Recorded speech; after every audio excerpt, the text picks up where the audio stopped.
Hello.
Hello. Good afternoon.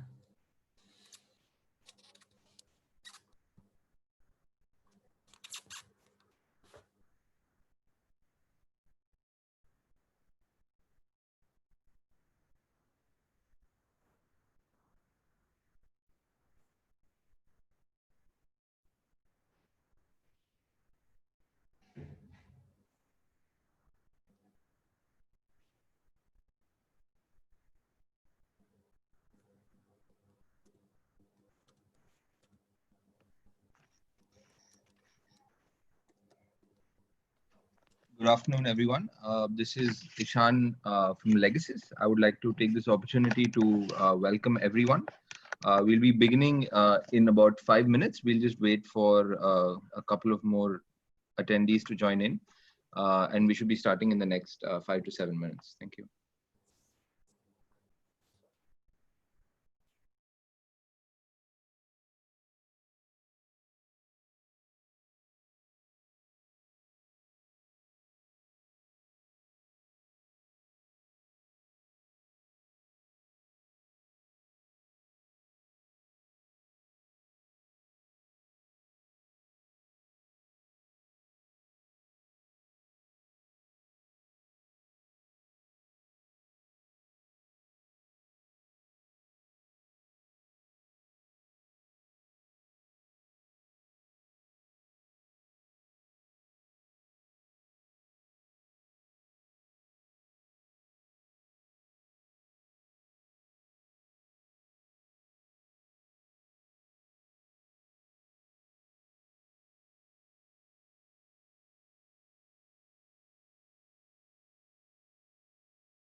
Very good afternoon to everyone present here.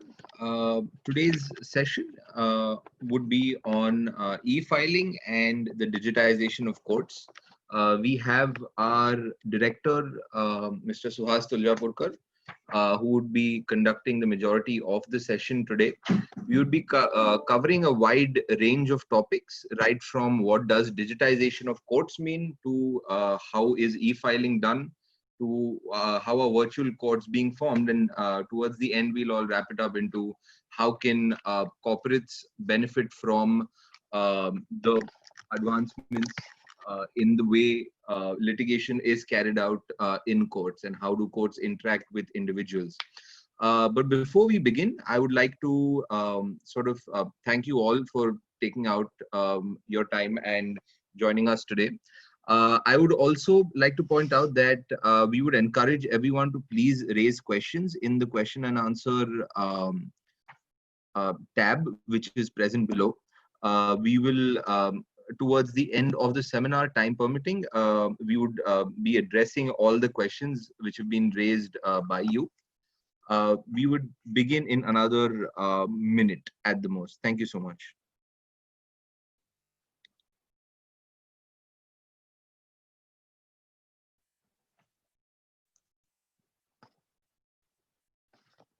All right. Just to begin, before we get to the meat of the presentation and have you take and take you through all the different sections of what we have to present and offer today, some caveats before we start. As most of us are lawyers here, we would like to specify that this webinar is for general awareness and of the legal implications of the pandemic 2020, and not specifically to be construed as legal advice or a legal opinion given by a lawyer or an advocate. Please do seek a formal legal opinion before taking any specific decision based on the information provided to you during this webinar. The pandemic 2020 situation is dynamic in nature. It's uncertain and unpredictable. The risks identified or unidentified at this point in time may drastically vary, even in a short span of time. There were some changes which were brought out last night. A couple of notifications did come in last night, which we've tried to incorporate within this presentation, and we'll be taking you through those during its course. The pandemic 2020 is a major defining moment for global and local economies, and all of us are a part of it in one way or the other. We are expecting new set of laws to have global and local implications across multiple jurisdictions, right from the Supreme Court making decisions about the way in which they need to conduct themselves, to high courts having the authority to decide their individual conduct and the manner in which they conduct and interact with different stakeholders would be very important. We would be taking an eagle's eye view and an approach towards the specific issues at hand. Moving ahead, we would be covering the agenda in two parts. First of all, we would be focusing on what do we exactly mean by digitization, what do we mean by e-filing, how are the integrated case management systems present in its current forms, how is video conferencing enabled, and what are virtual courts. We would specifically talk first about how have courts and different judicial bodies progressed till COVID-19 became a pandemic around the world. We would be talking about the COVID-19 imperatives, after which we would be focusing on the digitization of records, which is a longer activity and has been going on as early as 2004. We would also be paying close attention to the eCourts project by which was spearheaded by the Supreme Court of India and the ministry. So as early as 2004, 2003, 2004, we've had a clear laid out plan with respect to how courts are going to be digitized, how is e-filing going to happen, and how are virtual courtrooms going to take place. So as a concept, this isn't something which is very, very new. Then we will look at the specifics of e-filing with respect to the different courts. Going ahead, we would also like to then take the second part of the session today, which is that pertaining to video conferencing, because that specifically affects us as corporate users of any court systems for that matter. And at one part of the other, and at one point or the other, although we might not be in most cases present here, direct advocates or advocates on record for particular cases. How do these affect us? So hence we'll be taking the video conferencing section in the second part, where we will talk about the metamorphosis due to the plague, and how we have either been forced to transform or have transformed in a very drastic manner in a very short period of time with respect to justice delivery. We would go through the Supreme Court guidelines for the robust functioning of the judicial system through the use of video conferencing and technologies. Then we would go into the specific procedures laid down by the Supreme Court, high courts, the different high courts, NCLT, NCLAT, consumer courts, and NGT. And then finally, we'd be wrapping up with the future of the virtual courts. Before I hand it over to Suhas to start off the next session, just another small pointer: we will be not going into the specifics of each and every high court or each and every district court with respect to e-filings and video conferencing. We would be giving you a general outline of that. That being said, to all the participants present, we would be sharing a step-by-step procedure of e-filing and also guidelines with respect to video conferencing for each and every court which is available as on date. So we'd be offering that from our side as a token of thanks for attending this webinar, and hope that is useful. Suhas, off to you. Thank you very much, Ishan. Thanks to each one of you here who is attending this webinar. I must say, welcome to this webinar, which is one of the interesting topics that every lawyer or every student of law is today talking about. And I think it's very important today to understand everything in correct perspective. And therefore, one of the caveats that Ishan mentioned or didn't mention, which I want to add, is that the views that we are expressing here, either Ishan or me, I'm sorry, is the voice still cracking? I'll try to improve the voice. I mean, somebody mentioned that the voice is cracking. Am I audible?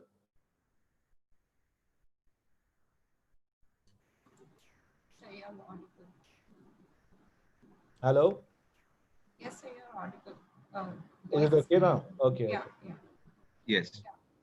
So one of the caveats which I would like to add specifically and very clearly for this webinar is that the views that either Ishan or I would be expressing are our personal views. They're not views of the organization, that is Legacy Services or Legacy Partners. So I think that's a very critical caveat, because in understanding where we are on the digitization of the courts or the entire project, what it constitutes, is it's something which is at times we may become critical of what has happened or what is likely to happen. So please pardon us for that. Please don't consider our views as views that of Legacy Services or Legacy Partners for that matter. You see, the digitization of the court, started off when everybody said we must first digitize the records. And I think the initial phase when we talked about digitization, even before the e-courts went into mission mode, was actually saying, no, let's digitize. And what this digitization meant, it meant different thing for different high courts. And within high court, it meant different thing for different benches as well. I've had privy to some of the discussions with some of the benches and some of the high courts at the initial stage, even together with a large multinational who has helped the United States government in putting together the PACER project. And we understood that different courts have different meanings to digitization. Very popularly, everybody said, I have so many old cases and old cases record. I want to convert the hard copies of that record into soft copies. I want to get them scanned. I want to convert them into PDF. I want to convert those hard copies, and that to me is a digitization project. At times, some of the high courts came back and said, no, we want a complete digital room with respect to all the proceedings, including the orders and entire RNP of the current matter to be converted into a digital manner, where while you scan and create a PDF, there has to be ability to search. So I think for some of the high courts, it meant something else. For some of the other high courts, it meant something else. When we look at what is the challenge in Indian system, and that's where I think people then realize that it's not merely converting records into digital manner that we can talk about digitization of the courts. We have to also look at what is the system that we're using, in as much as how are we managing our case, and from the case management what information system can be derived, and from that information system we need to integrate various elements into forming a digital courts or e-courts. So I think very clearly, if you have to look at what the challenge is, and I've picked up this data um, from the National Judicial Data Grid. I mean, today it's a grid there, which almost tracks every case that's pending. It says that there are 324 lakh, I mean 3 crores 24 lakh cases pending in courts other than high courts. These are lower judiciary in as much as district courts and other courts, district court onwards. There are 3 crore 24 lakh cases pending as of today. And there are 48.24 lakh cases pending in the high courts. However, there is a caveat, and there is no caveat when we're talking about district court data, although the veracity of that data seems to have been verified, revalidated, invalidated, and stuff like that. It's matter of debate whether 3 crore 24 lakh cases is the correct data or not. But in all probabilities, nobody knows what's the correct data. So whatever has been presented appears to be the correct data in the data grid, National Judicial Data Grid. However, when it comes to High Court, I mean, very clearly, the High Court of Bombay, Delhi, and Madhya Pradesh, they are saying that we are not, we've not calibrated, we've not counted, we've not collated data with respect to cases pending for more than 1 year. So whatever are the cases pending for more than 1 year in Delhi, Mumbai, Madhya Pradesh is not included in this number of 48.24, and one doesn't know if they're included what the number would be. So that's the kind of mammoth data that we're talking of when we talk about converting the courts from physical form to electronic form. We're also kind of saying that there is this integrated case management information system.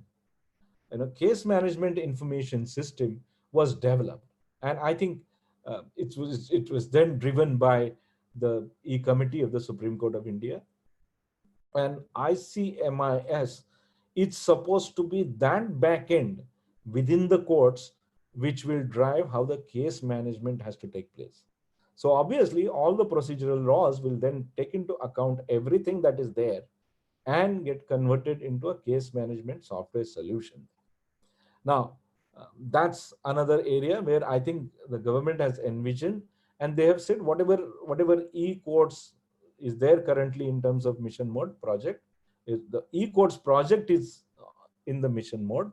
So if that were to be seen, they're saying we will integrate it with the case management information system. We will make it a form part of National Judicial Data Grid, and then we will talk about e-courts. Now, e-courts is a project that was taken up by Government of India way back in 2002, 2003. It was in 2003, the latter part of 2003, when actually people started talking about that we need to convert our courts into paperless courts. And they started off with actually saying that the real challenge is at the district level and real challenge is with district courts. So for the first court that came up in Delhi was somewhere in February 2010, And it was the first district level paperless court that happened in February 20. Now, very clearly, when a question was asked into Parliament in Lok Sabha in 2016, the answer from the government was on the e-courts project on mission mode was that there are 16,901 courts which have been computerized. And therefore, the computerization of court was talked about. Mind you, this is different from it being an e-court. At least the computers have reached to these 16,901 courts by November 2016. And therefore, e-filing arising from this is what is of an importance for us, and not merely e-filing, which on a standalone basis, some of the courts, some of the high courts had for a while. I mean, I remember the courts having said that we also need soft copies while you are having the physical filings done. So that was kind of e-filing that we heard about. Now, e-courts on a mission mode project, if we were to look at it, is actually a very interesting project. It talks about the information and communication technology being applied to the Indian judiciary. It also talks about a universal computerization of all courts. What this really means is that there will be some uniformity at the central level in terms of the manner in which the entire e-courts project would be undertaken. We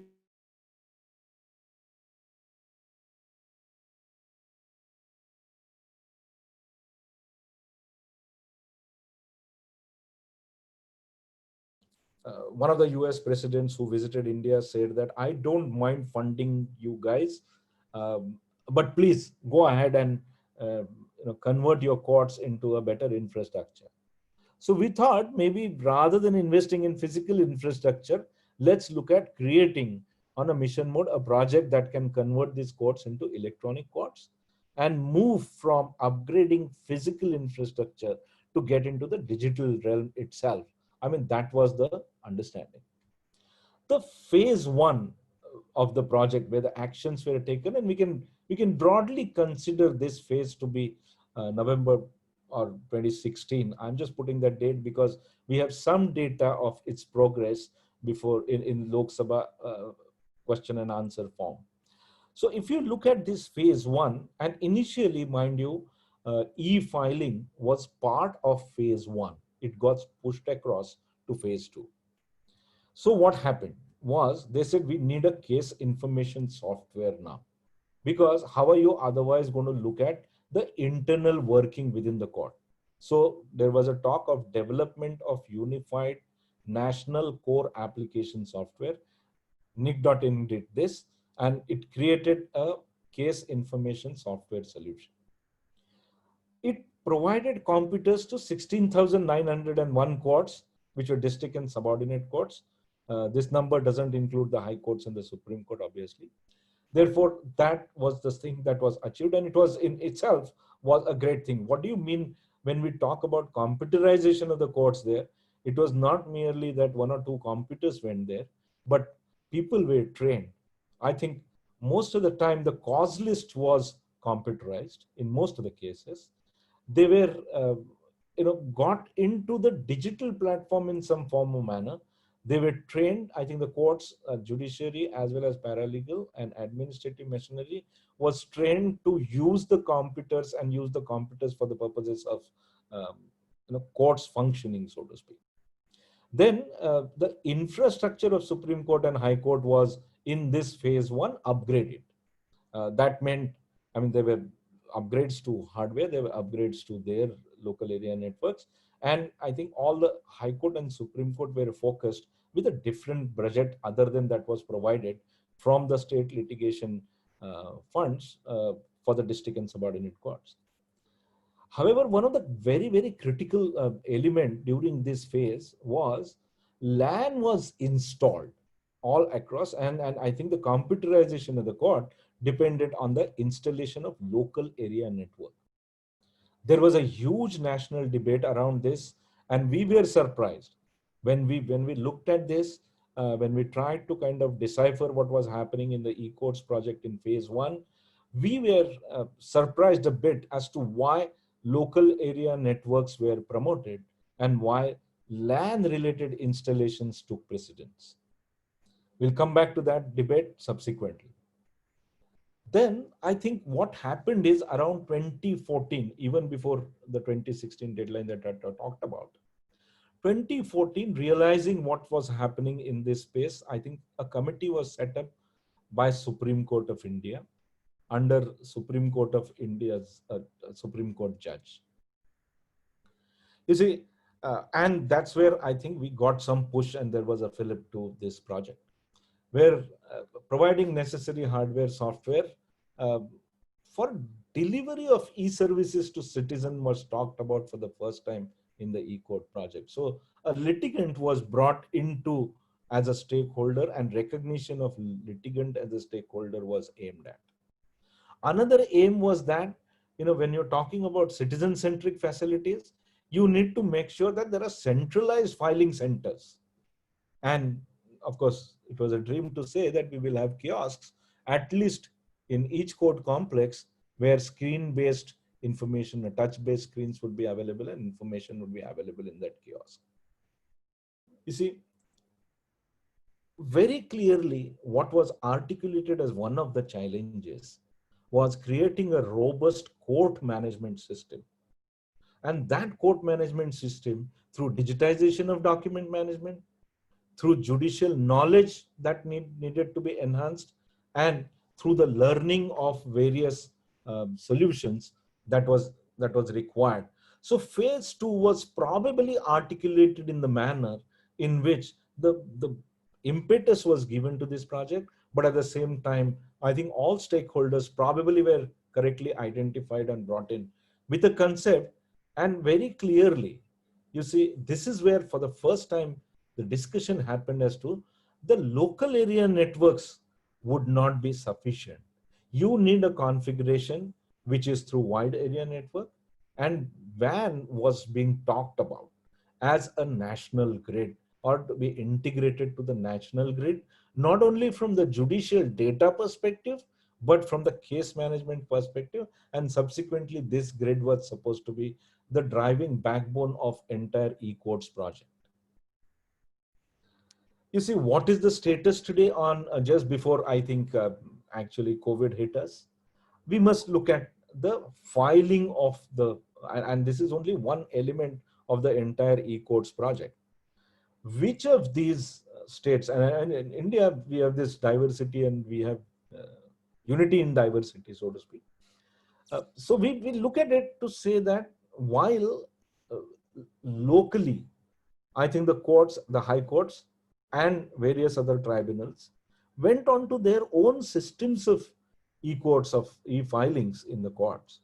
I think status today is that these 9 states and these kind of 7 institutions or judicial justice delivery institutions have actually made sure that there is e-filing capability there. Now, you look at what's in the Supreme Court, you see, and I'm going to request Ishan if he can look at the Supreme Court filing procedures. Ishan? Absolutely. Yes. To specifically look at the Supreme Court e-filing procedures, they can be initiated by 2 individuals, 2 kinds of individuals rather. One is by the advocate on record. The second is the party in person. Subsequently, the registration process for having an advocate on record and a party in person would be completely different. Although the same set of information is requested by the court website. Specifically speaking, you have to enter your Aadhaar card, email ID, phone number, etc., etc. Once these details are put into the registration system, the email ID is prompted with a registration link, just so as to confirm that that is your actual email ID. Once once that is done, the person is then prompted on to go and fill in the details with respect to the matter. So specifically, you have your case types, you have if this is an appeal coming in from the lower court, those details. You have to fill in the index of your particular matter. So the Supreme Court sort of rules and the style which is followed for making your dates and events and the index would be followed at that point in time. The specifications with respect to the name of the parties, if they have email IDs or phone numbers, that can be addressed along with that as well, along with specific details about the subject matter at hand, limitations, um, and and any other case reports which are generated. So once you enter all this information, this gets processed by the e-cell at the Supreme Court, and you subsequently receive a provisional application number which is generated from the system. Now that is used as a unique identifier by you to check the status of the case. And there is another ancillary sort of detail which can be got from it, which is that of the court fees which are applicable. So according to the Supreme Court rules 2013, the court fees are to be paid by a direct account transfer to the Supreme Court account in UCO Bank, and that sort of proof of payment needs to be then attached thereafter to your actual application or the plaint which is going in. There is also a feature which is rather less known in the Supreme Court, which is that of your SMS and email alerts for the cases. So this is a pre-existing feature which has been used in the Supreme Court for a lot of time, but not a lot of people know about it. And that is because the procedure to get emails and SMS started by the Supreme Court is a little cumbersome. And let me take just about the next 20 seconds to explain you what that is. So there is a particular e-cell in the Supreme Court. There is a special officer appointed by the Supreme Court who is to be given a particular form.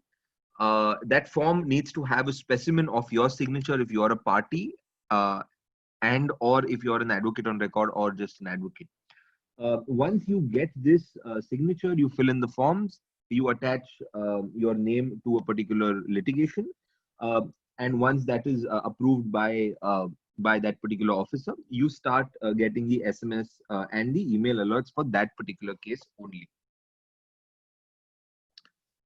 So this is, in short, how the sort of Supreme Court e-filing procedure looks like. And moving ahead, as mentioned, we are like the high courts, all the high courts have their different sort of procedures for e-filing because they're allowed to sort of conduct business in their own manner. And sort of Suhas will take over from here now. Hey, thank you very much, Ishan. Thanks a lot on that. And I will please kind of pardon me. I will request you to come in on the procedural matters and where I'm very weak.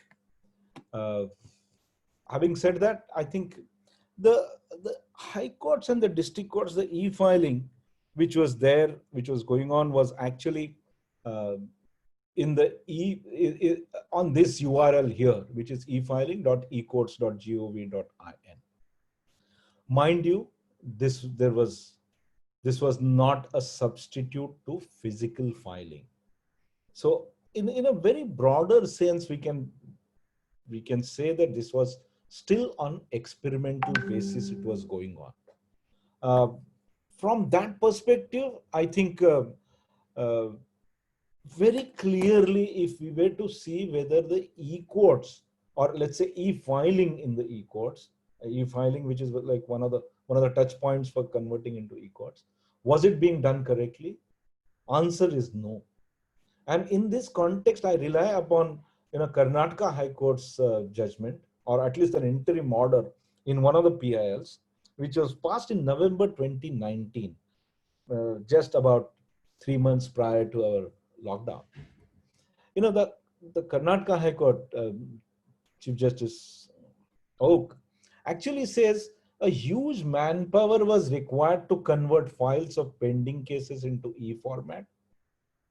Besides huge space, funds and high-speed scanning machines. That was, I mean, it required huge space, also required, high-speed scanning machines to be put there. There was no space, there were no funds. There was no point in introducing this facility without converting the available documents. Because if you don't have the pendency of cases correctly captured and the data correctly captured there in the e-form, how will you conduct and go to the e-courts or digitization or whatever you talk about? They said there is no sufficient space in the High Court to accommodate high-speed scanning machines.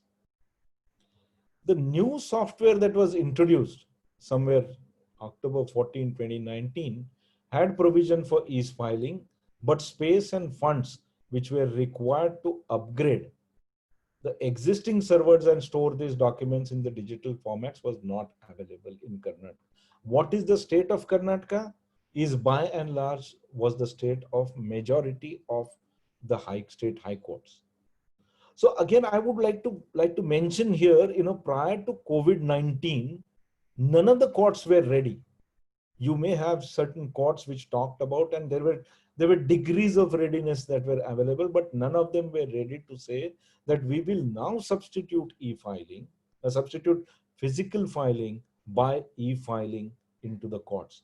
So the first step for the e-courts, which was actually digitization of the data, which was pending and has remained pending in most of the cases, is one of the biggest hindrances for e-courts to come forward and start functioning as a substitute to physical courts. As all of us know, COVID-19 is an agent of change. And in this context, about 3 days ago, what Justice Dr. Dhananjay Chandrachud said, as a chairman of the Supreme Court of India's e-courts committee, is very, very important for all of us to look at. He's saying what we will do now during this period and post-COVID will actually define the future. Goes on to add that our responses must deal with present, but the footprints of the pandemic will redefine how we function tomorrow in ways which may not be readily apparent now. Therefore, he says, assessment must be based on facts and on consultation, collaboration, and creative use of the resources. Understandably, I think Justice Chandrachud and the Supreme Court e-courts committee understands the enormity of this issue, understands what's happening at a global level on all these on the fronts of e-courts and the digital courts, and actually he drives it today. So the Supreme Court e-courts committee is of the view that what we will do during the COVID-19 and immediately thereafter will define our future is. One of the very clear thing that emerged during this COVID is everybody is saying now whatever form and manner this e-filing, e-courts project is, use that, file your cases on this portal and file the physical form within 7 days after the lockdown opens up. There is an integrated online payment facility for the court fees that's being created, but in future it says we will use that facility. But today there is no substitute. You see, why do you think that there is this issue there? Is because digitization of the courts or converting physical courts to virtual courtrooms or virtual courts. I mean, if we were to look at that as the broader objective of the project, then there are three things that we will have to keep in mind. One, of course, there is an integrity and independence of the courts as a uncompromisable imperative there. So come COVID, whether there is COVID or there is no COVID, you see, you cannot compromise with the integrity and independence of the judiciary. From that perspective, if the conduct of business regulations and rules are given to the High Court to decide the manner in which they will conduct the hearings, they will have the conduct of business regulations are given to each tribunal. Each High Court has its own rules in terms of conduct of business. So from that perspective, in order to maintain integrity and independence, it is imperative that we have a structure which is what it is today. Secondly, if we look at integrating all the elements that will go on to convert a physical court into a virtual court, and that is what is required. It's not merely whether we can conduct hearings through video conferencing. What will determine our future and future of justice delivery system in this country, in my view, is that you will have to look at the elements, all these elements that we're discussing, plus there are other elements and there are sub elements from each of these elements that come up. What is your operating system that you will deploy all across the courts? I think that's a huge one. The courts, like for example, initial stages, they use Linux as a system. Now, Linux is great for open source kind of development that has to happen. Is it good enough for the court and justice delivery system? I think that's a question therefore. But you cannot have varied operating system in as much as today, if NCLT, NCLAT has a different operating system, and when you file an appeal from NCLAT into Supreme Court uses a totally different operating system. Your digital courts project or your virtual courtrooms are not going to be in sync with everything that's happening. So obviously it's a great decision. It's a great decision point for everybody to come together. And what Justice Dhananjay Chandrachud says is correct. I mean, we all need to collaborate. All the stakeholders need to collaborate to make sure that these decisions do not go wrong. Now you need customized software for case management. And this is where I think the local high court rules or the tribunal's conduct of business rules or the Supreme Court's its own rules devised will come into play for customized software for the case management that you're going to deploy. Now, creation of database of all pending cases. This is one of the mammoth tasks. And I think we got to get this right. If we could get various other elements right in our systems for moving towards digital governance, I think if we apply our mind and we get this right, I think we will be able to get this right. We've been working in this space from 2000 to 2003. I think nothing prevents us from succeeding with the confidence in creation of this database of all pending cases. Then, of course, there is an engagement with respect to auto generation of cause lists, which is also a manner of speaking, a centralized filing system within the court or within, let's say, a set of courts together. That's essential. Uniform centralized filing needs to be focused and needs to be implemented. Now, roster and allocation of cases, and we've had these controversies going across right from Supreme Court onwards, and we've had challenges in terms of whether there is a transparency in the manner in which cases would get allocated. See, one of the essential elements that is being talked about in terms of bringing in transparency in the judiciary is focal point, and therefore allocation of cases, the roster getting allocated correctly is one of the essential element of this system. Therefore, if we have to then move the functioning of the court from physical to virtual at the back end, we need creation of database of pending cases. We need a customized software that will drive the workflows within the court systems. We need court allocation done correctly. We need transfer of e-case files, then post allocation, moving to the required or moving to the allocated cases. All of this to happen, and then we can talk about physical courtroom not being required and virtual courtroom being required. And that's where I think one of the critical elements is integration of all these elements is essential before we commence into a virtual court hearing. The imperatives are, I think, yes. And today's, if you look at the COVID, the integrity and independence is an imperative. Conduct of business has to be determined by that forum, and that's the principle. That's the principle.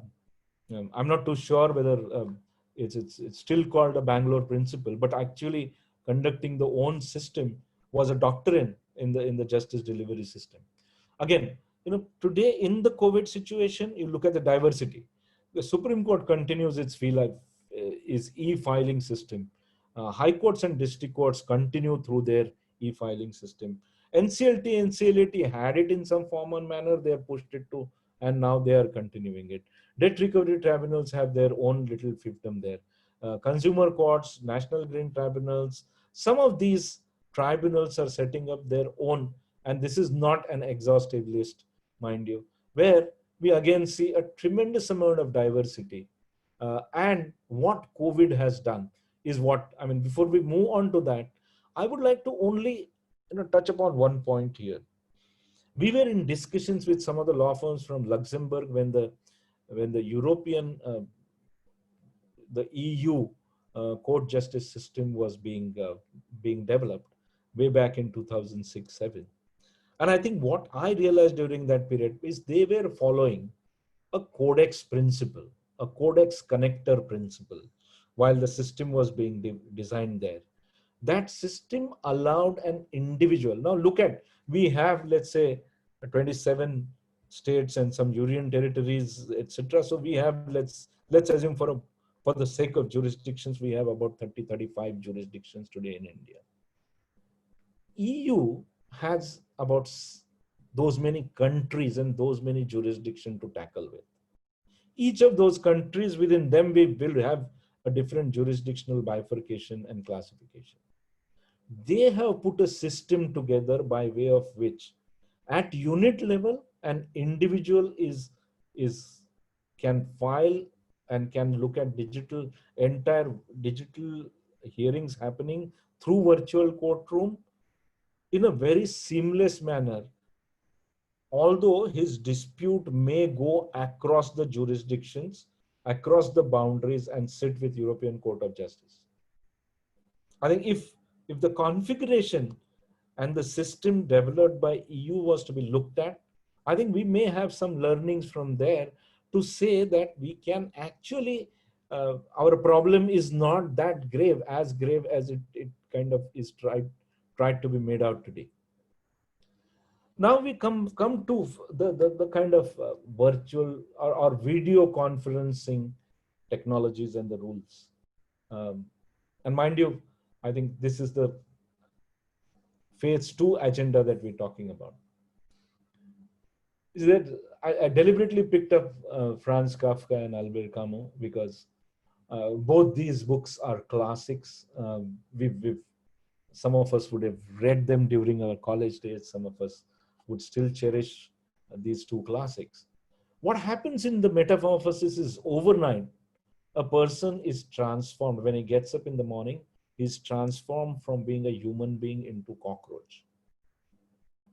Of course, the plague is such a classic that it actually looks at the mind of a person, and that's typical of Albert Camus. So when we talk about the metamorphosis due to the COVID-19 situation in Indian context, I think no sector is as starkly hit by this metamorphosis as much as the justice delivery system is. And mind you, I'm again going to repeat this, and I'll probably repeat this again and again.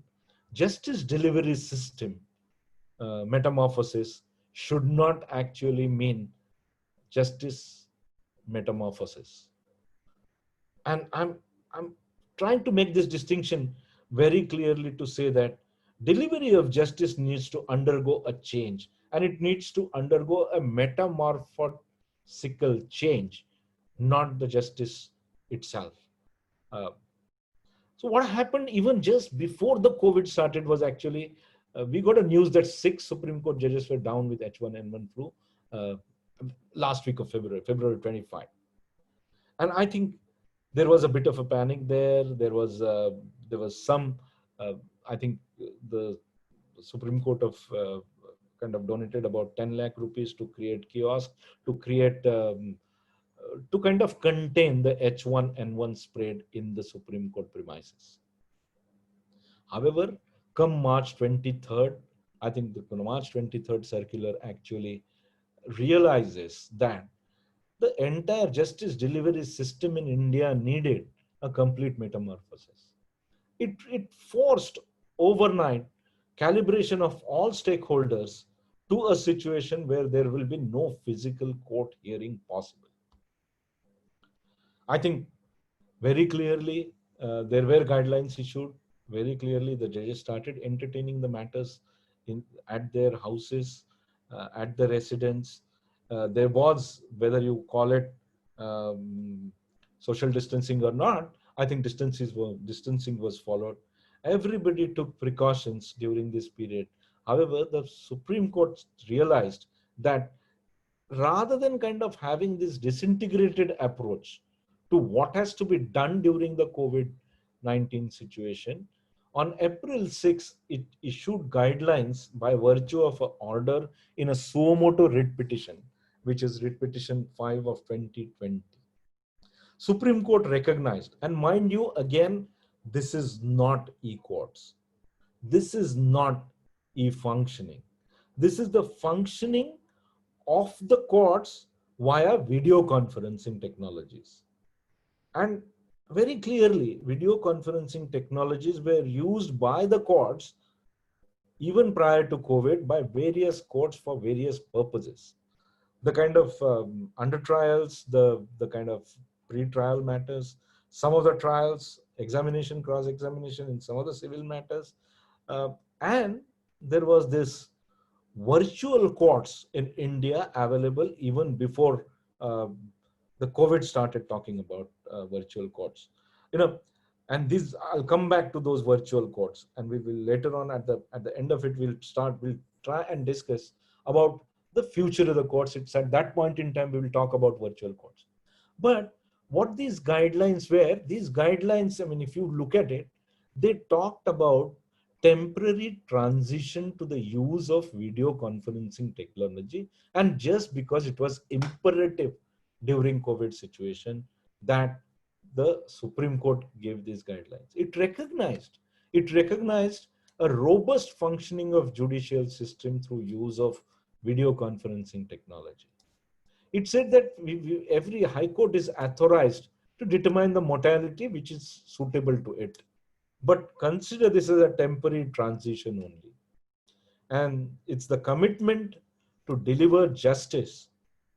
Again, I'm repeating this. It's a commitment to deliver the justice during the COVID-19 that prompted issuance of guidelines of use of video conferencing in courts. I'm going to again pass this on to Ishan. Ishan, would you want to look at the Supreme Court and what is the procedure that's being followed currently? Absolutely, absolutely. Thanks a lot, Suhas. So, as it was correctly mentioned earlier, of different courts following different systems for e-filing, for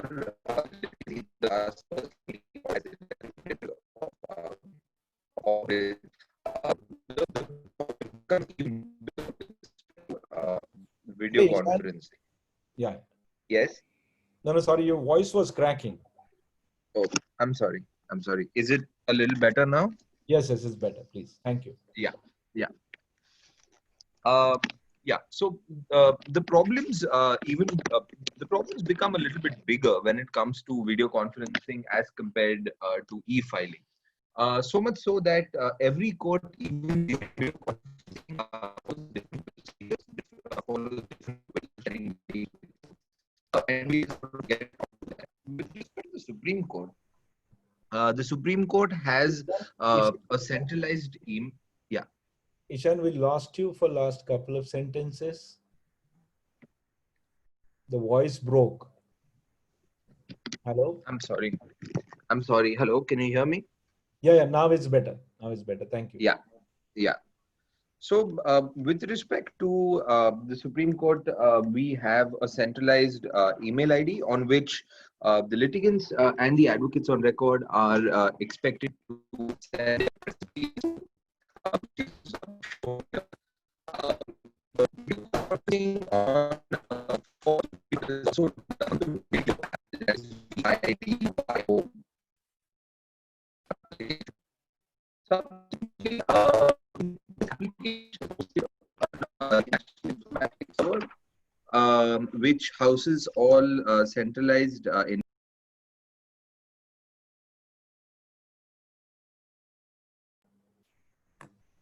Hello?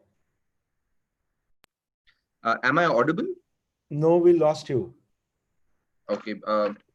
Apologies. I'll try and get that sorted again. Is this better? Yeah, now you're able to hear. Yeah. So, as I was mentioning, the Supreme Court facilities for video conferencing are to be done through the video application.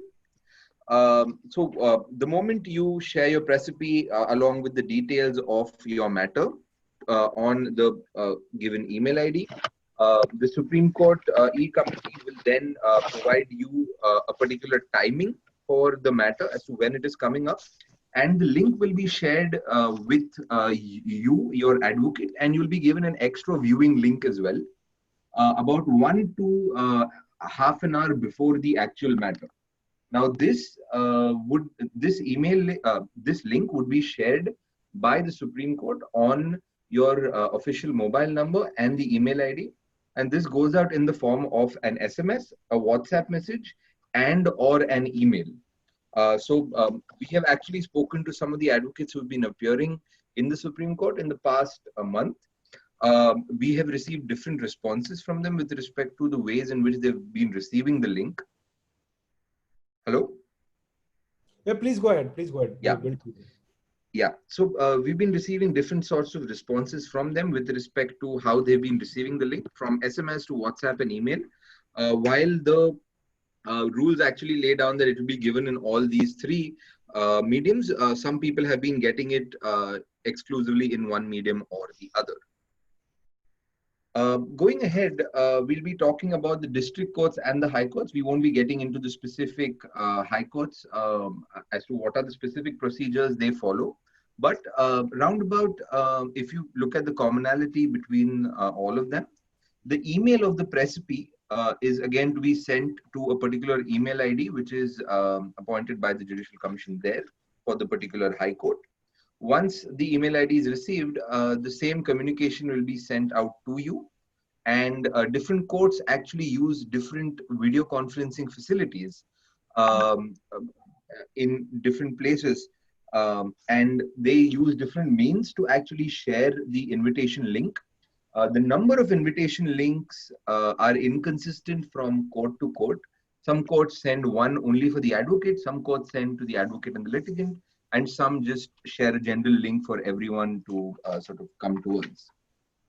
In the next slide, we will be focusing on, or we'll have a quick look rather, on how the diversity of this country might not be the best when it comes to the unity of the justice delivery system, which we are talking about. So as you can see, the Supreme Court uses the video app. NCLT has not specified till date what application they're using. Different times, different advocates have gotten different links. The High Court of Bombay uses Zoom. Delhi uses video. The Allahabad High Court is the most unique one, which uses the Gypsy Me software. Again, that's another video conferencing software.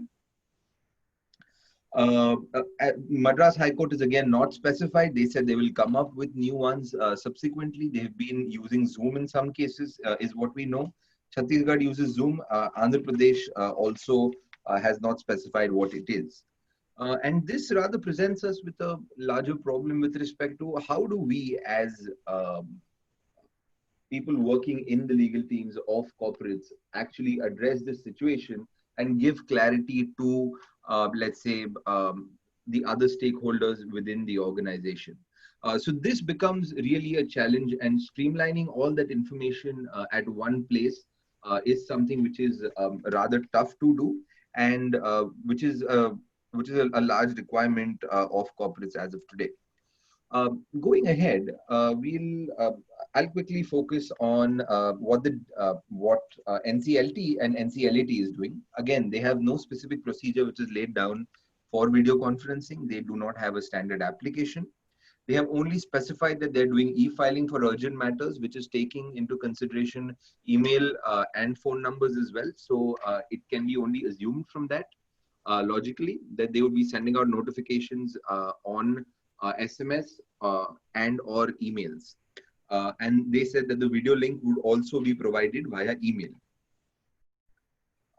Subsequently, moving on, to the DRT and the DRATs. So the DRTs have rather taken a very different view, and they have subsequently so they have only 5 DRTs which are currently enabled to use video conferencing, specifically DRT3 Delhi, DRT3 Kolkata, DRT Dehradun, DRT1 Chennai, and DRT3 Mumbai. These are the only 5 DRTs which are available for video conferencing. Again, no specific application has been subscribed by them. The registrars and the technical officers are to provide an interface on which people and specifically litigants and advocates would be coming to view their litigations and actually argue for it. Again, we have received information from individual advocates who are practicing of them using Zoom. But again, I cannot confirm that 100% because that is not what we've received from DRTs and the DRATs. Moving ahead, the consumer courts also have taken a very different view with respect to this. The NCDRC, the National Consumer Dispute Redressal Commission, has not given out a notification as yet. That being said, the specific state commissions have the ability to make their own rules and prescribe their own measures for specific operations in this nature. So the state of Punjab has taken lead in this project, and within the last 2 months, they have come out with a notification stating that they are prepared for this particular activity. And they have also given that ability to the 2 district forums under the Punjab State Commission to allow for video conferencing for multiple hearings at multiple stages. Again, like most of the video links would be provided by mail from the prescribed ID by the State Commission and the specific district forums of the state of Punjab.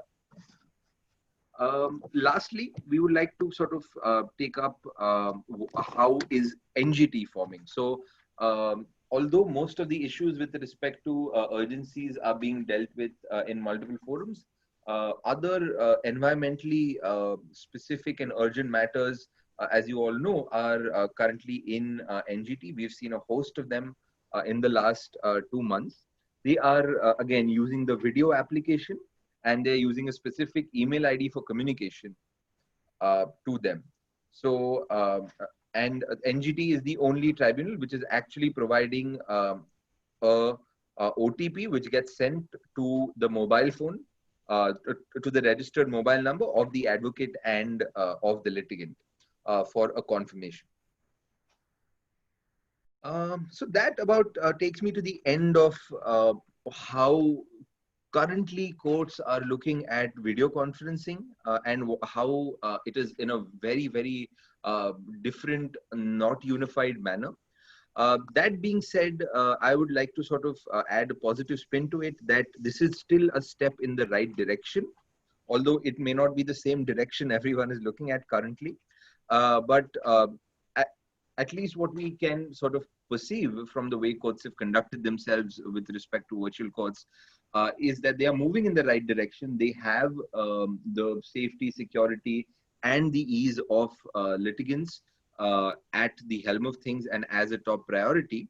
And subsequently, in the future, we would like to see, we can sort of safely assume that the number of courts would who allow for video conferencing would go up, and they might get a little more standardized for us to have a shorter session on the video conferencing facilities of different courts. With this, I would like to sort of pass the baton on to Suhas again for the last bit of it with respect to what is the future of virtual courts and how can sort of companies benefit from the different facilities which are available to us. Thank you. Thanks a lot, Ishan. Thank you very much. And I'm intrigued by the fact that, we have had virtual courts going in this country for a while now. Very few of us knew about. You see, the entire process here in the virtual courts, at least in some of the jurisdictions, was already available right from electronic filing to conducting a hearing which is paperless, in as much as there was no hearing required and you gave a consent or filed a precipice to say that you will agree to adjudication which is documentary in nature.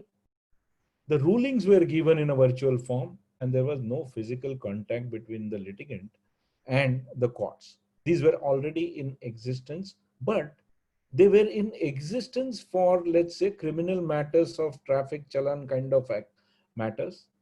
For drunken driving, I've had a couple of guys actually telling me I don't have to now go to the courts. I pay fine online and I accept the judge's order online. And that's where we looked at what the virtual courts were doing. In few of the states, they were the ones where I think the entire gamut, including the payment of fines, was virtual. Now, that in true sense is the virtual court. Is that the future today? Does it appear to us that we get all the elements that require the courts to be virtual courts?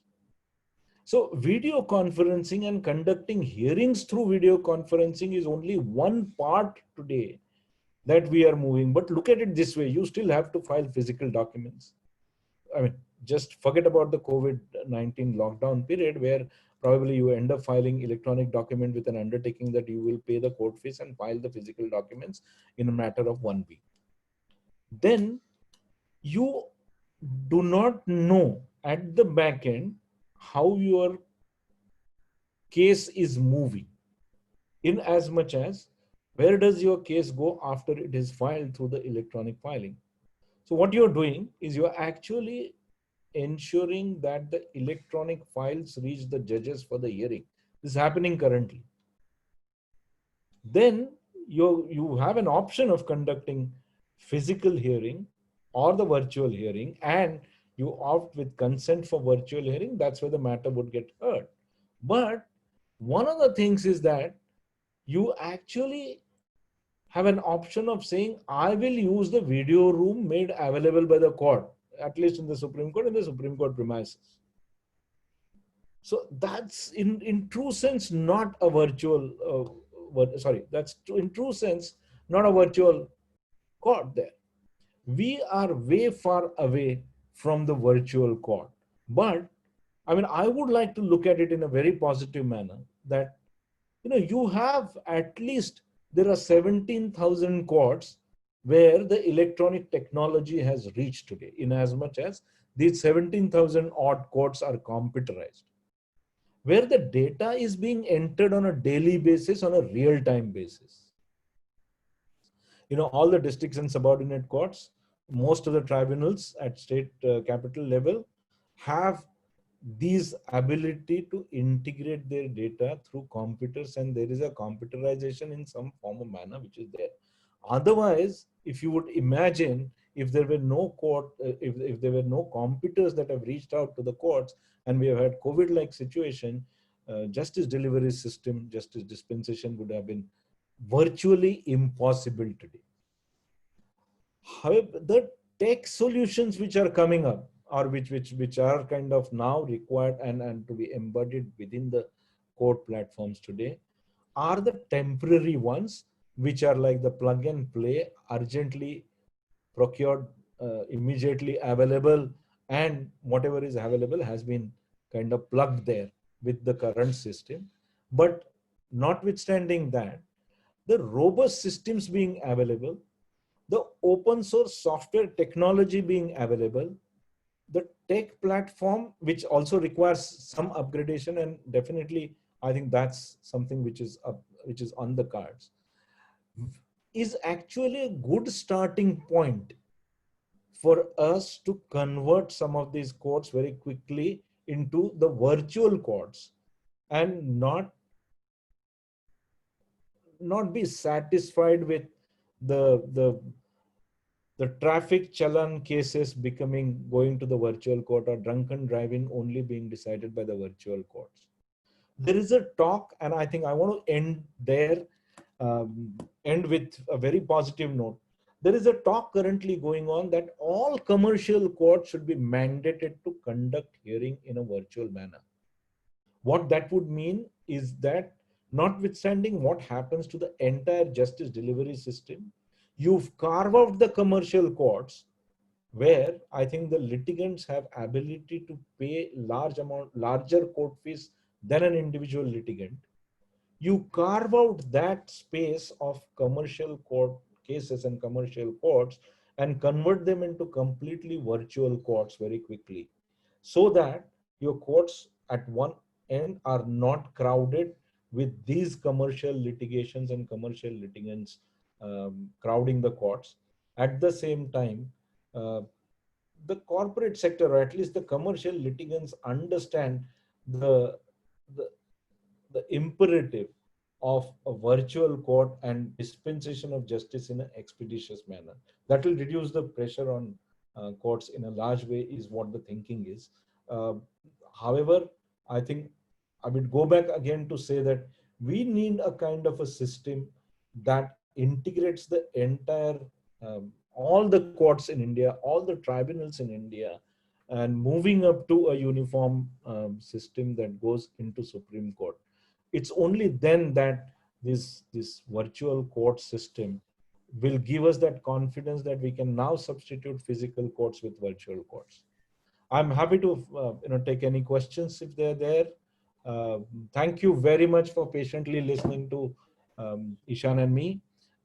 This is our perspective today, and based on whatever has been our experiences of working in the litigation management software space, we have realized that many a times every client comes back to say that I want software that's capable of doing everything. At the end of it, I think you just need a repository which is to your use and which you can use effectively. And that listening to your customer, your client, and then looking at what system has to be introduced. You see, very simply said, I think while the system may be very complex for somebody who designs the system, for somebody who is at the back end of the system, but I think the system ought to be very simple for user. It should be so user friendly that user shouldn't realize that it's complex at the back end. I think that's the real test, and we are moving towards that test. I mean, we're lucky that we've had the computerization in the courts moving to certain level where we can actually at least look forward to justice dispensation, though currently only on urgent matters. With that note, thank you very much once again, and happy to take questions if there are. Thank you, everyone. Thank you so much. We'll be taking some questions. We've answered some of them already. Please do feel free to ask more questions or queries if you have any.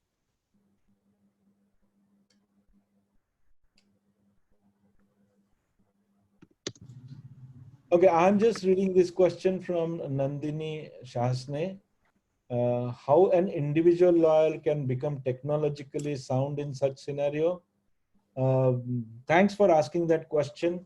I think one, there are various courses today that are available where the legal tech knowledge is being imparted.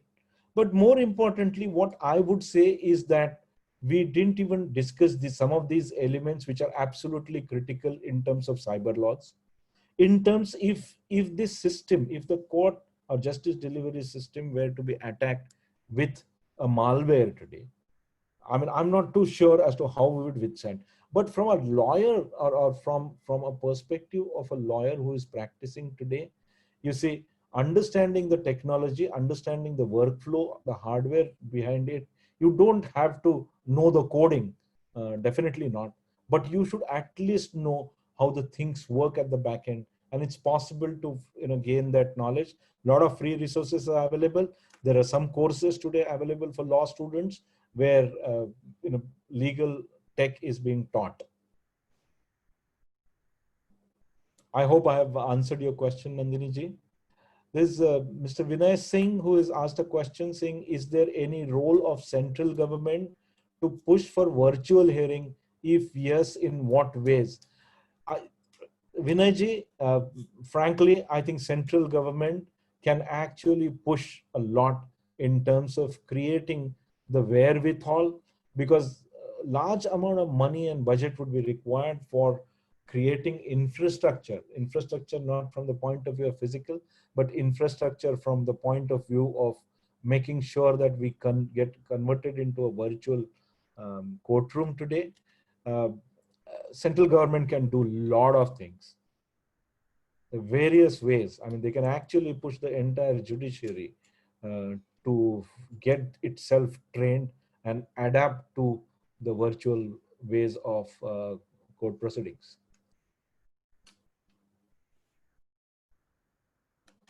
Are there any other questions in the chat box that I have not answered or we have not been able to reply to? Please raise them.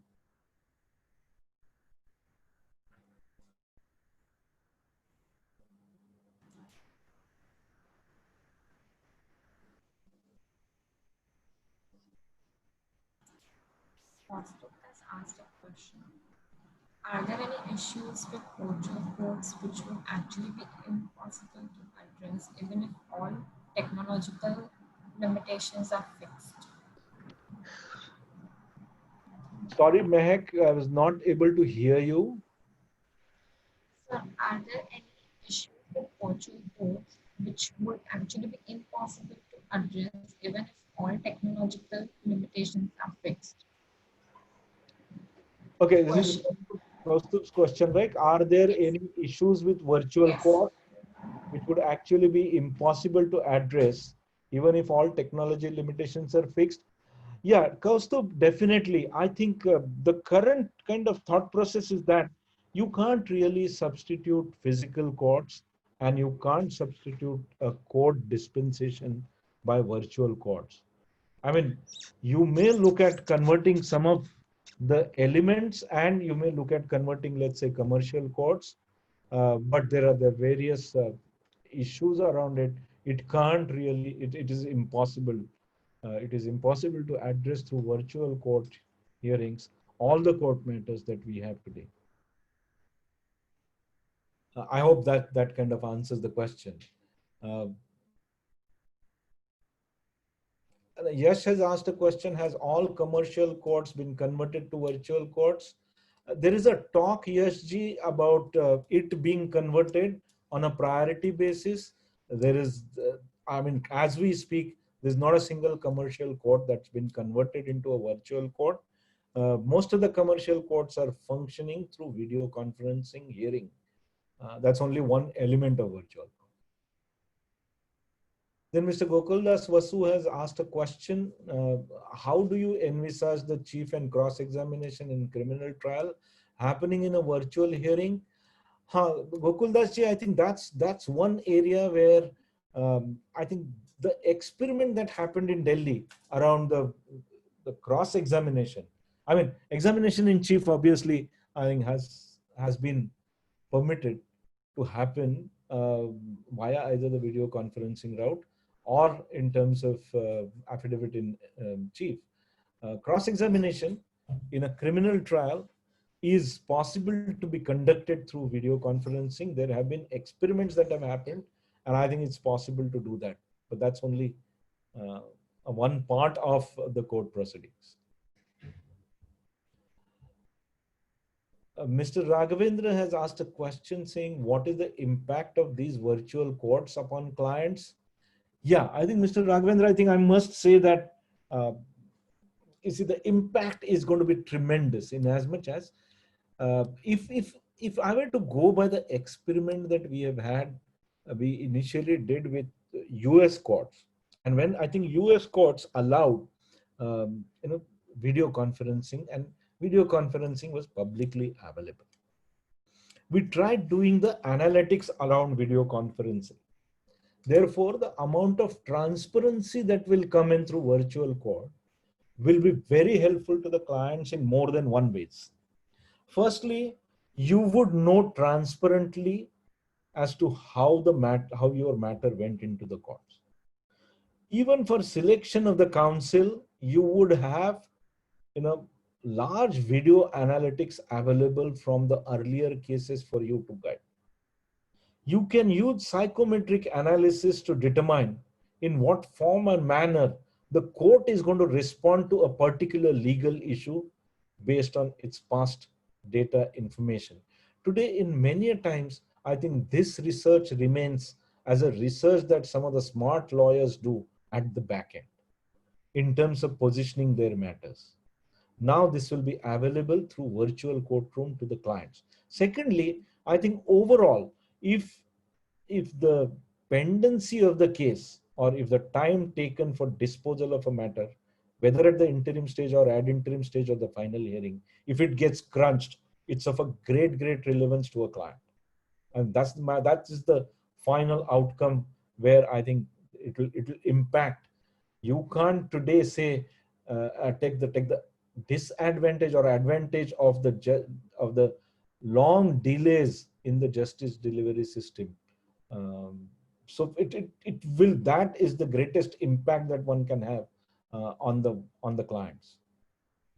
Mr. Prashant Nikam has asked a question as to how can we preserve the proceedings that would be conducted in virtual courts, and how can we get official copies of such proceedings as we do in the physical court? Yes, I think at least going by the experience that we have had in the US courts, I'm not too sure about what's going to happen in the virtual courts here in India.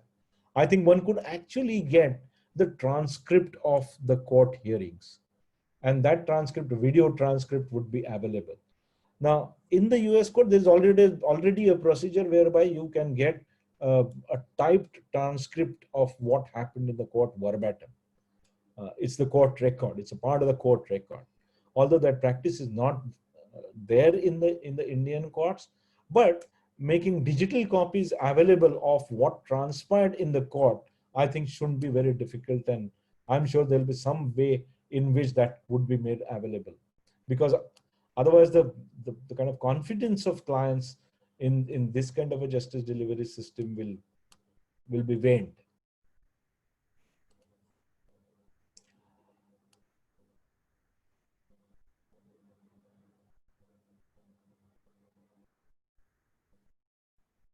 Mr. Raghavendra's another question is, does all clients uh, are able to afford and adapt to this?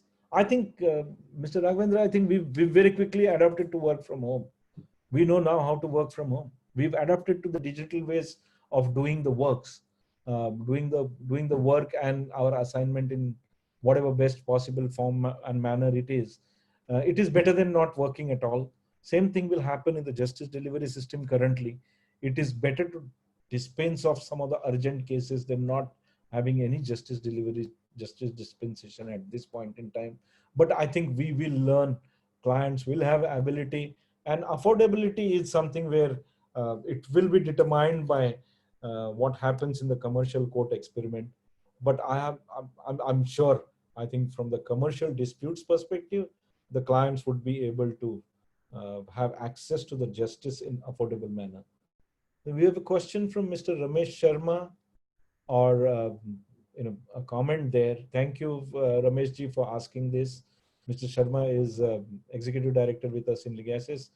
He says, while the virtual courts and its proceedings are undergoing digital transformation, courtesy COVID-19, how is the security aspect is being taken care of, or is it being taken care of at all?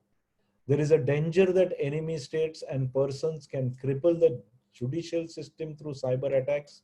This is a very serious issue. Sir, I completely agree with you. I touched upon this element while talking about the future of virtual courts. Um, and I think the cyber attacks and the attacks that we may have and this kind of infrastructure is one of the most critical elements that will have to be taken care of. Although every document that gets filed in the court is a public record and is a public document. So even in a PACER system in the US currently, I think there is a tremendous debate going on as to why government should be charging for making these documents available, because these are documents in a democracy.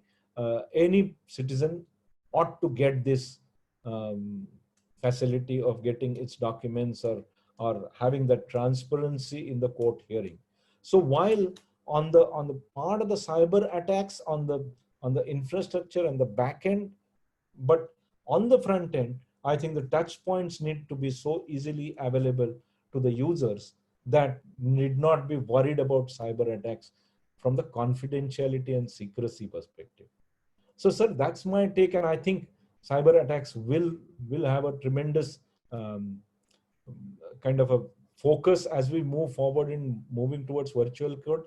The second element that will have a tremendous focus is actually the data privacy, because currently none of these sites, none of these apps today are focusing on data privacy, data security kind of issue. So yes, sir, cyber attack, data security are some of the elements that we will need to focus on. There is an anonymous question saying how effective are court matters updates in the current e-court system. I think updates are fairly online. Updates are fairly real-time basis, because as I said, the kind of 17,000 odd computers and the National Judicial Data Grid actually claims that the update relating to the cases is happening on uh, real-time basis. So as just to add on to that, with respect to the updates, uh, so we crunch a lot of updates and update related data, which we automatically process in Legacies. So there are some sort of anomalies to this rule and exceptions to this rule. We have seen, I mean, if you would like them to, like us to term them as repeat offenders, but certain courts in certain jurisdictions in certain states have been infamous with respect to updating their data, while the others do not update it, let's say on an everyday basis, but there will be a weekly update to that. But on an average, about a little more than 90% of the courts are updating it on a regular basis. As such. Thanks, Ishan, for that update. Mr. Nikam has asked us question saying if virtual courts will be adopted, then we would also face problems in recording evidence. I don't think so. I mean, my personal view is that recording of the evidence, whether it is cross or chief, I think can very well be done through the video recording and through digital tools. That's possible. I don't see a problem. Is the mindset issue there? Mr. Raghavendra said that the client is looked into in many cases while conducting cross-examination. How is the issue we overcome in virtual courts? The demeanor of the clients. I'm sure there is a way in which this can be addressed. You see, currently we do not have the technology and the wherewithal to do this correctly, but I think this is possible. When I was discussing this with one of the solicitors from Birmingham and what his experience on the cross-examination was, he said we actually look at discounting the digital bias. And in the digital bias, I'm meaning, yes, there could be somebody while you're doing the cross-examination, if there is no third-party intervention on the cross-examination, there will be somebody who would be prompting the witness there. So he said, we actually look at what is the digital bias and discount the digital bias. So there are means by way of which you will address these issues arising out of the virtual or the digital cross-examination. Thank you, Raghavendra, for asking that question. Mr. Hardik Vyas has asked the question, are district courts planning to hear through video conferencing? virtual courts, the matters subjected to civil and criminal recovery cases pending in the district courts. Ishan, do you want to take this with respect to district courts video conferencing rules? Absolutely, absolutely. So, with respect to e-filing and looking at filing of cases in the district courts, this was laid out to be in phase one, but they had to sort of postpone it to phase two of the digital plan.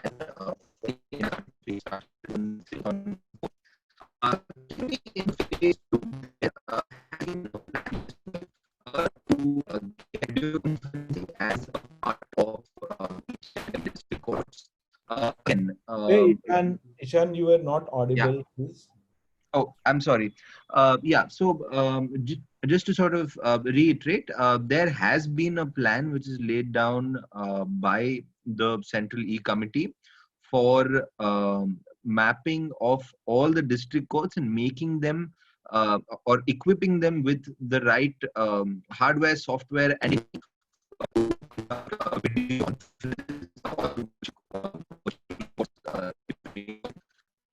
all the cases.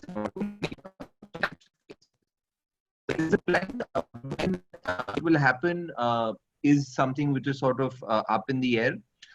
We've all sort of witnessed the sort of grueling slow pace at which this development has been happening since 2003, 2004. But that being said, I personally believe that this pandemic is going to act as a catalyst for change and going to sort of nudge us towards a faster adoption of these technologies and means for delivering.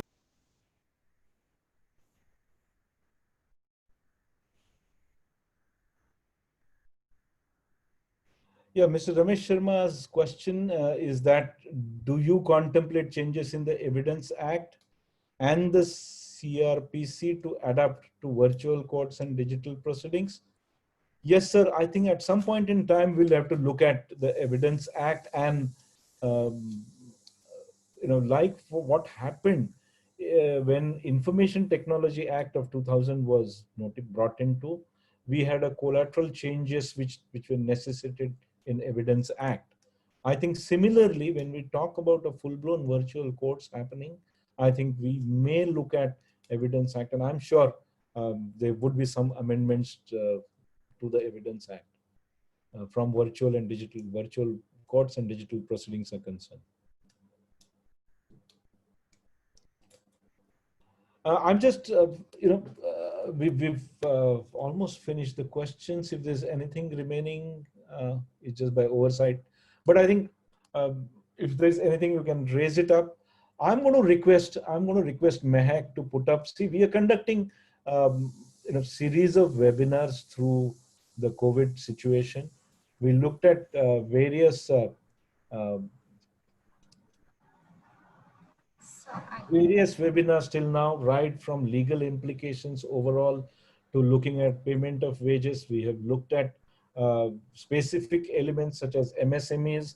We have looked at what do you do with respect to your payment obligations. We have conducted this for Swiss Indo Chamber of Commerce. There are some very interesting webinars that we are holding, and the next 3 ones, request each one of you to please support us. Please log in and be our guest on these webinars.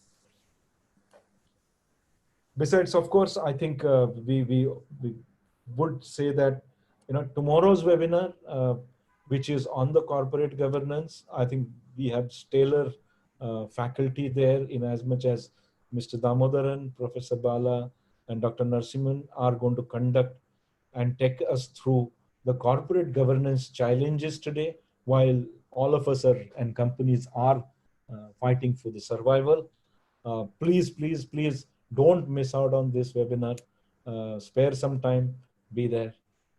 We would love to have you and be part of some of the game changer discussions that would take place. Secondly, we are looking at the SEBI LODR changes that have come in terms of what would be the impact of COVID on the business, and how do you file your Regulation 30 disclosure.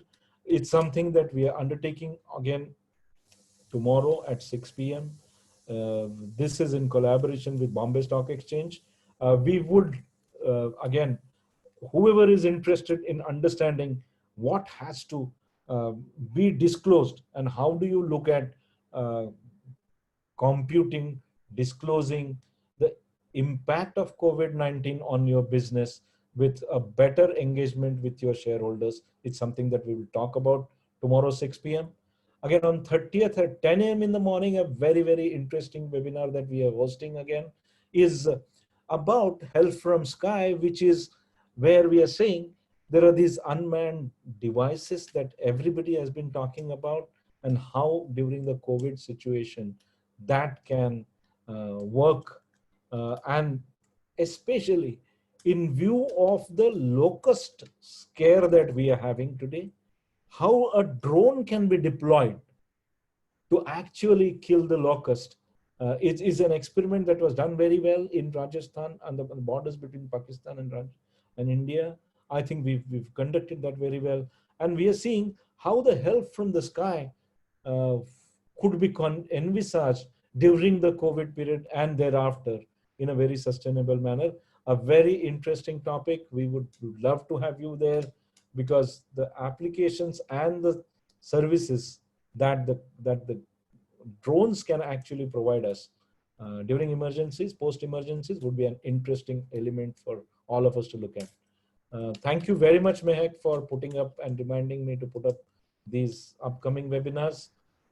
Thank you very much, everyone. I think I've overshot time as I always do. But thanks for patiently listening to us and being part of Legasis ecosystem. Bye-bye. Stay safe. Take care. Thank you so much. Thank you, sir. Thank you, Mehak. Thank you, everyone.